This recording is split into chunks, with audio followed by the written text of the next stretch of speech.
নতুন কচি পাতার দোলায় দুলছে প্রকৃতি, দুলছে আবেগী মন। শীতের খোলসে ঢুকে থাকা কৃষ্ণচূড়া, রাধাচূড়া, নাগলিঙ্গম এখন অলৌকিক স্পর্শে জেগে উঠেছে। নতুন প্রাণে লেগেছে সতেজ হাওয়া। আজ পহেলা ফাল্গুন, ঋতুরাজ বসন্তের প্রথম দিন।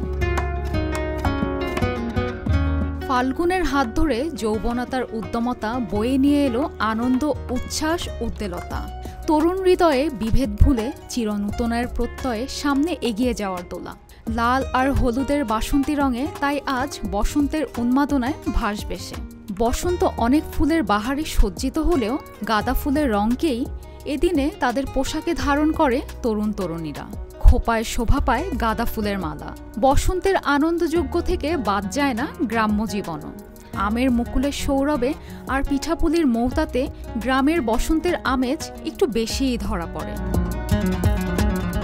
বসন্তকে তারা আরও নিবিড়ভাবে বরণ করে। বসন্ত শুধু অশোক, পলাশ, শিমুলেই উচ্ছ্বাসের রং ছড়ায় না, আমাদের ঐতিহাসিক রাষ্ট্রভাষা এবং 2024-এর আন্দোলনের শহীদদের রক্তরঙিন পুষ্পিত রক্তের স্মৃতির ওপরও রং ছড়ায়। বাংলা পঞ্জিকা বর্ষের শেষ ঋতু বসন্তের প্রথম দিনকে বাঙালি পালন করে পহেলা ফাল্গুন বসন্ত উৎসব হিসেবে।